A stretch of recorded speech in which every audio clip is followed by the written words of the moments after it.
उत्तर प्रदेश की राजनीति में एक नई हलचल, एक नया समीकरण और एक बड़ा सवाल।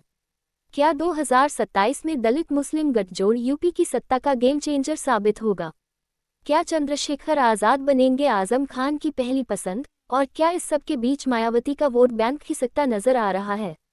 आज हम आपको दिखाएंगे पूरी कहानी। तस्वीरें साफ हैं। सपा के कद्दावर नेता आजम खान चंद्रशेखर आजाद के साथ मंच साझा करते नजर आए। दोनों के बीच केवल राजनीतिक रिश्ते ही नहीं, बल्कि पारिवारिक अपनापन भी देखने को मिला।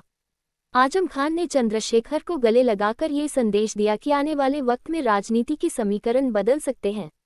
ये मुलाकात मायावती के लिए किसी बड़े झटके से कम नहीं, क्योंकि अब तक दलित राजनीति की सबसे मजबूत आवाज बसपा सुप्रीमो मायावती ही मानी जाती रही है। लेकिन चंद्रशेखर आजाद लगातार अपनी जमीनी पकड़ मजबूत कर रहे हैं। बीते कुछ चुनावों में भले उनकी पार्टी आजाद समाज पार्टी ने सीटें न जीती हों, लेकिन युवाओं और खासकर दलित समाज में उनकी पकड़ लगातार बढ़ती जा रही है। आजम खान, जो लंबे समय तक सपा की राजनीति में मुस्लिम चेहरे के तौर पर जाने जाते रहे, अब वो खुद को एक नई भूमिका में पेश कर रहे हैं।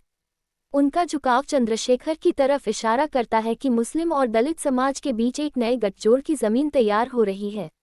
आजम खान के बेटे अब्दुल्ला आजम और चंद्रशेखर की बढ़ती नज़दीकियां भी इस बात का संकेत हैं कि ये रिश्ता महज राजनीतिक औपचारिकता नहीं, बल्कि भविष्य का गठबंधन हो सकता है। अब जरा 2027 की तस्वीर पर नजर डालते हैं। उत्तर प्रदेश की राजनीति में 3 बड़े वोट बैंक अहम माने जाते हैं: दलित, मुस्लिम और ओबीसी। पारंपरिक तौर पर दलित समाज बसपा के साथ, मुस्लिम वोट बैंक सपा के साथ और ओबीसी बड़ी संख्या में बीजेपी के साथ रहा है। लेकिन अगर दलित और मुस्लिम वोट बैंक एकजुट हो जाएं, तो ये किसी भी पार्टी के लिए भारी पड़ सकते हैं।